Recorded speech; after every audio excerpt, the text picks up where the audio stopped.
কাসিবান আহিয়ালা আও আহিয়ামা, তিনি মারলেন, মারার সঙ্গে সঙ্গে ওই পাথর চূর্ণ বিচূর্ণ হয়ে গেল। বলি সুবহানাল্লাহ। সহিহ বুখারীর 4101 নম্বর হাদিসের বর্ণনা। হযরত আইমান রাদিয়াল্লাহু তাআলা আনহু এই হাদিসটি বর্ণনা করতে গিয়ে বলেছেন, আমাদের সম্মুখে খন্দক খুঁড়তে খুঁড়তে যখন একটা বড় টিলার মতো পাহাড় চলে আসলো, একটা টিলার মতো পাথর চলে আসলো, সঙ্গে সঙ্গে আমরা জাবির রাদিয়াল্লাহু আনহুর কাছে গেলাম। হযরতে জাবির রাদিয়াল্লাহু আনহু আমাদের সকলকে নিয়ে রাসূলের কাছে ছুটে গেলেন।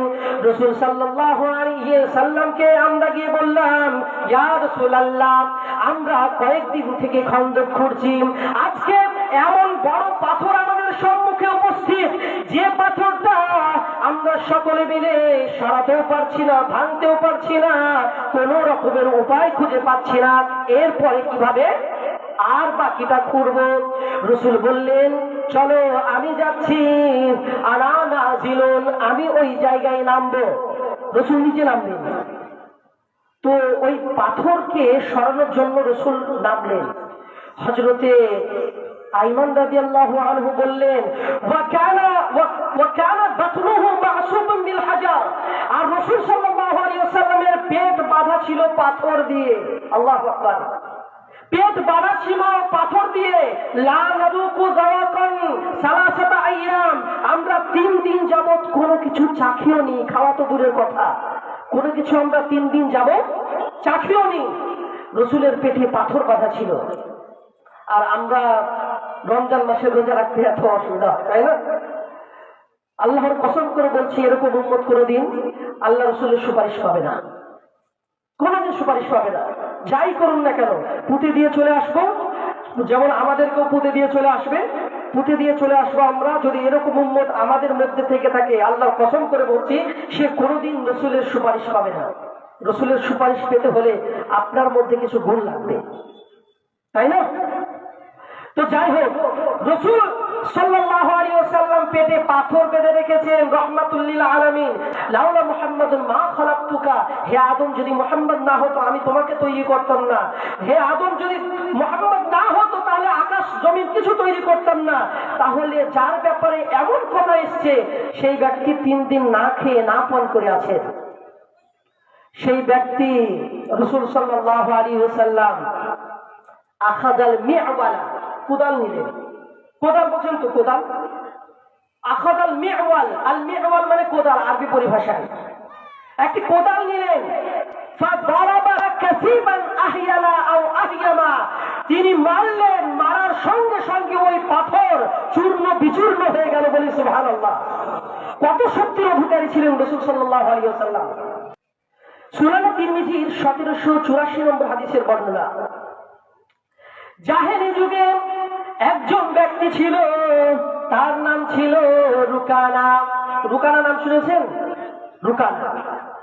এই ব্যক্তি মল্লযুদ্ধে সব চাইতে, মল্লযুদ্ধে এ ছিল সুপ্রিম পাওয়ার, মানে একে কেউ মল্লযুদ্ধ মানে কুস্তি, বুঝতে পেরেছেন? এই কুস্তিতে একে কেউ পারত না।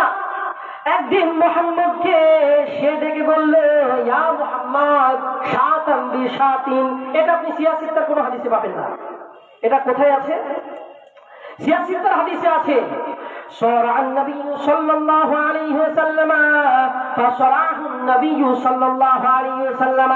রুকানা রাসূল সাল্লাল্লাহু আলাইহি ওয়াসাল্লামের সাথে মল্লযুদ্ধ করেছেন, কুস্তি খেলেছেন। তো রাসূল সাল্লাল্লাহু আলাইহি ওয়াসাল্লাম রুকানাকে ভূপাতিত করেছেন, অর্থাৎ তাকে জমিনে ফেলে দিয়েছেন, মানে তাকে পরাজয় করেছেন। আপনি সিয়াসিত্তার হাদিসে এতটুকু পাবেন। এটি আপনি পাবেন খলিল আহমদ সাহারানপুরীর লেখা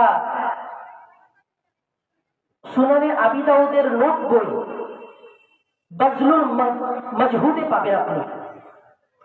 এখানে আরো কয়েকটি হাদিস বর্ণনা করা হয়েছে। রুকানা সেই ব্যক্তি, একদিন রাসূলকে বললেন, হে মুহাম্মদ শাতান বিশাতিন, মুহাম্মদ তোমার নামে তো বহু কথা শুনছি, এসো আজকে একটা ছাগলের বদলায় মল্লযুদ্ধ হয়ে যাক। মানে যদি তোমাকে যদি আমি ভূপাতিত করতে পারি তাহলে একটা ছাগল তোমাকে দিতে হবে, আর যদি আমি ভূপাতিত করে দিই আমাকে একটা ছাগল দিতে হবে। আর বহু মানুষ আছে সেই জায়গায়। এবার মুহাম্মদ সাল্লাল্লাহু আলাইহি ওয়াসাল্লামকে বারবার বলছেন, এদিকে কিন্তু মুহাম্মদ সাল্লাল্লাহু আলাইহি ওয়াসাল্লাম তখন এখনো নবুয়ত পাননি, সেই সময়ের কথা।